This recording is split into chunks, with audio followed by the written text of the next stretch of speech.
It's 1987, and a young man, full of drive and ambition, focused solely on advancement, arrives on Wall Street.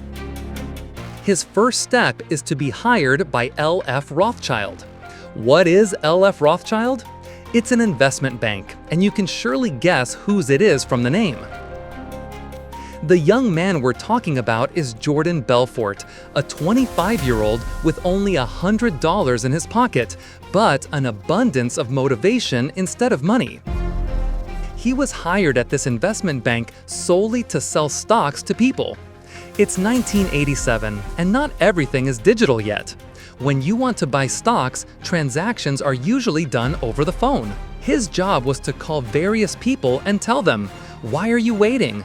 Come and buy General Motors stock, for example, because it will advance significantly in the near future."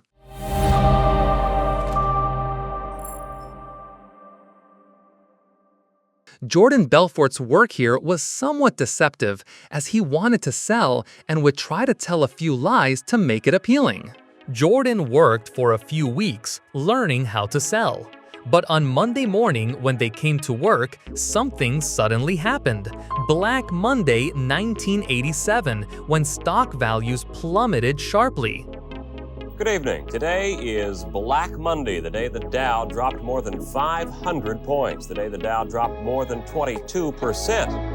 The stock market became like this, and there was no longer a need for Jordan Belfort because no one was buying for him to sell. They told him, "Sir, we no longer need you," and fired him. Usually, when someone is fired like this, especially early in their career, they become depressed, disappointed, and sad, and might even say, "I'll go look for another job." But Jordan Belfort didn't feel that way at all. Instead, his mind was thinking about how he could profit from this situation. In a way, his motivation increased. For this reason, he went looking for another job in the same field, finding one in Long Island, New York. He thought it would be like L.F. Rothschild, but when he went into this institution and began to understand the ins and outs, he realized what he had to sell here: penny stocks. Now, what are penny stocks? They are stocks of companies that haven't grown yet, meaning a small company operating from its home garage whose shares are on the stock market. He had to sell these. Typically, these companies' stocks are very cheap because their entire company doesn't have much value. Their stocks are pennies, meaning 1 or 2 cents. In principle, stocks under $5 are called penny stocks. However, in this new job, Jordan Belfort was responsible for selling the most worthless stocks, meaning under 50 cents, even down to 1 or 2 cents. In this new job, he had to call people and hype up the stock of a worthless company, saying, "This is the next Apple, it's cheap now, come and buy it." The sellers who sold these stocks had a very difficult job. They constantly had to lie. Perhaps those stocks would become valuable later, but they didn't know that at the time. They wanted to sell them. When they succeeded in selling these, they also received a good commission. The commission for selling penny stocks was 50%, meaning if you sold $100 worth of stock, 500 of it belonged to the seller. This was a form of legalized fraud because most of these stocks would burn out, become worthless, though 1% might turn out to be good things. Jordan, with his intelligence, realized that he could get rich with penny stocks, albeit through fraud, because you're just lying to get money. It's like a seller who presents a rusted, broken car as a good one and sells it to someone for double the price. This is also fraud. What's the difference? Belfort's life path changed because he was a good salesman, needed money, and realized he could get rich through smooth talk. He also clearly understood something else. As we said, he was very intelligent. He realized he could drive up the sales of a stock, and this increase in sales would create a bubble, meaning the value of a worthless stock would unnaturally rise. This is how a bubble forms. He would focus on one stock, sell a certain amount, and the bubble would start to form. When the price went up a little, he would call other clients and say, "Look, the price is going up. Now's the time to buy." His speaking ability and charisma would attract them, and they would buy. As sales went higher, the price would be pushed up a bit more. When people saw that the stock they bought was growing, they would call to buy more and also tell their friends and acquaintances to buy. Day by day, his work became more lucrative, reaching a point where he was earning tens of thousands of dollars a month solely from commissions. When Belfort's business took off like this, he decided to go to Wall Street and sell stocks using the same penny stock method. This was the beginning of the Wolf of Wall Street empire. Jordan Belfort and his friend, who was to become his partner, went to Wall Street, rented an office, and started a company called Stratton Oakmont Inc. This company grew day by day. He sold these companies so aggressively that the value of these worthless companies increased day by day, with some even becoming multi-million-dollar entities. Stratton Oakmont, Jordan Belfort's new company, wasn't looking for proper stocks like Microsoft or Apple. It was looking for deadbeats, meaning extremely cheap, unknown stocks whose company's future was uncertain. You can also manipulate such a stock, meaning you can artificially drive its price up. Jordan Belfort reached the age of 28, and you might not believe it, but he became a multi-millionaire. However, he was a multi-millionaire who couldn't handle this money, and the money led him to destroy himself with constant drug use, despite having a family. His office became like a pleasure palace. You must have seen in the movie The Wolf of Wall Street how Hollywood made his actions look glamorous, but the reality was completely different. Anyone who looked at his company from afar thought that it was incredibly successful and owed its success to a genius. However, a huge fraud was going on, not a display of genius or innovation. The company's work and growth plan were very simple. It was called Pump and Dump. This motto's work began by identifying middle-aged, middle-class men and calling them. They usually didn't call women. Once they found a middle-aged man and established contact, they would try to befriend him in a friendly manner. You might say that nowadays, if someone encounters something like this, they would say, "No thanks, goodbye." But back then, it was very different. People were not familiar with such fraudsters and thought these were reputable companies. Contact would be made, and after gaining some trust from the other party, they would start talking about the company whose stock they wanted to sell. The seller, who was a fraudster and knew his job well, would confidently present a worthless company as a top-tier startup that would soon explode.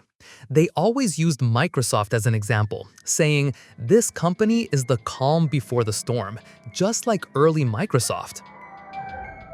The person on the other end of the phone, listening to these words and calculating how many shares to buy, would think they were going to get rich this way.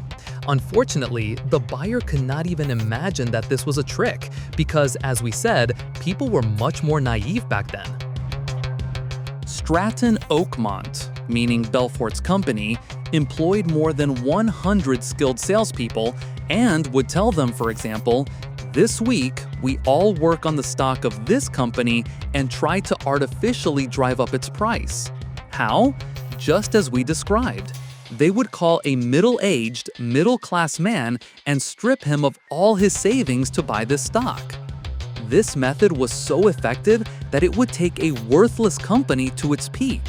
For instance, someone who bought $1,000 worth of stock would see their $1,000 turn into $30,000 the next week, meaning the bubble was inflating. This would make the person invest more money and bring their friends and acquaintances into the scheme to buy even more of these stocks. On the other hand, when the market sees that a stock has many buyers, its price goes up. This is the nature of the market. If one of Belfort's company salespeople called you today, you wouldn't just hang up in under 10 seconds, but you might even curse them. But 40 years ago, it wasn't like this. When someone called a person's home, they wouldn't hang up so easily. They took it seriously. In short, once contact was established, if the person on the phone agreed, that was it.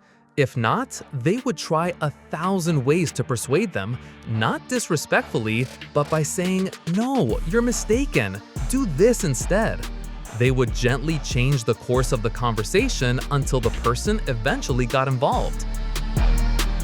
Most of these salespeople had been selected and hired by Belfort himself, meaning he hired people who had no shame and felt no pity for anyone.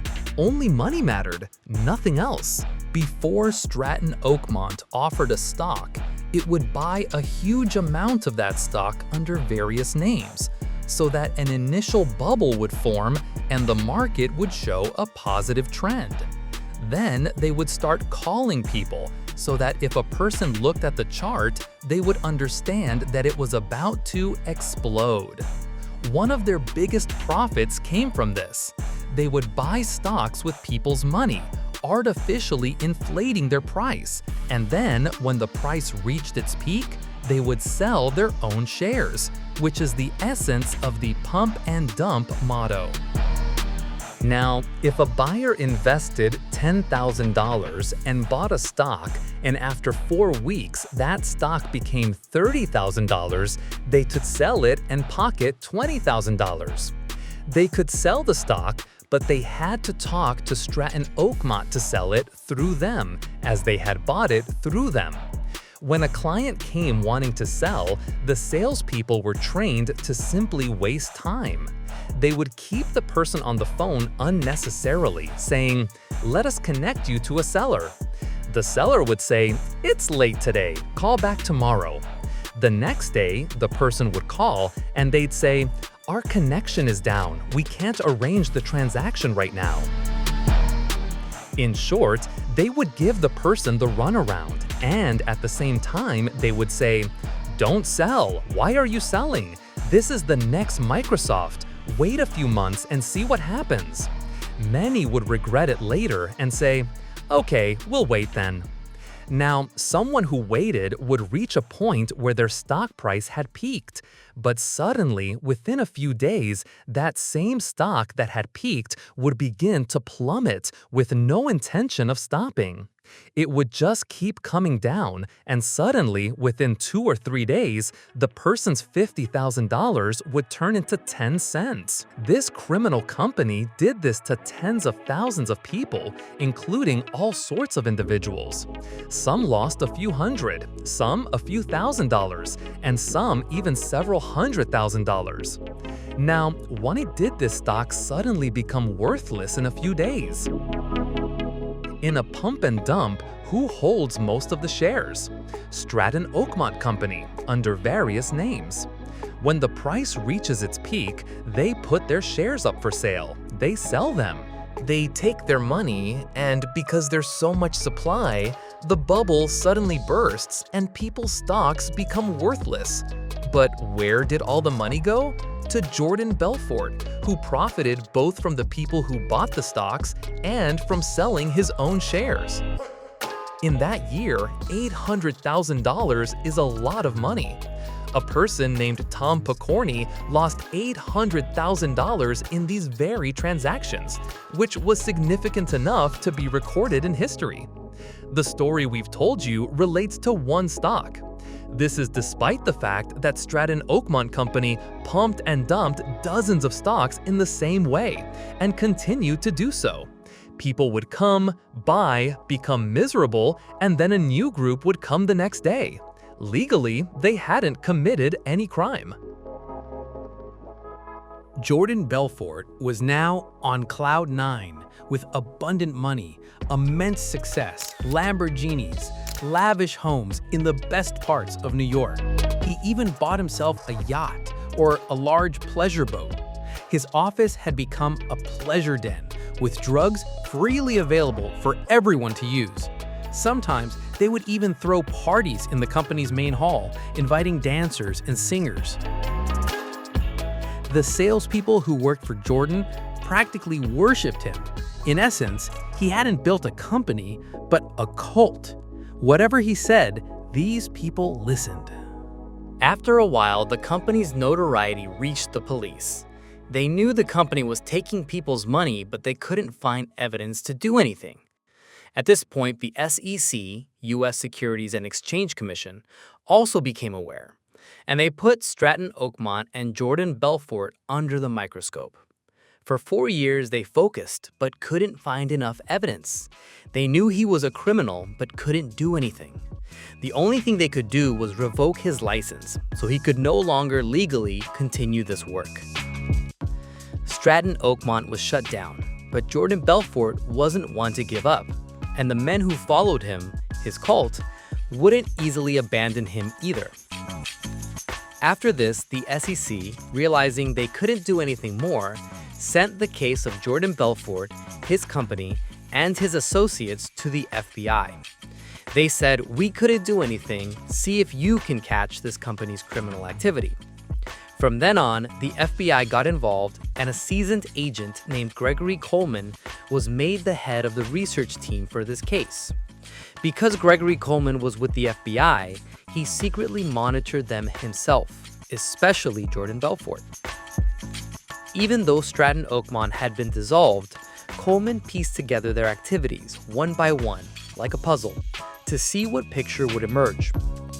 A significant discovery the FBI made here was realizing that most of the company's money had gone into one of Switzerland's bank accounts.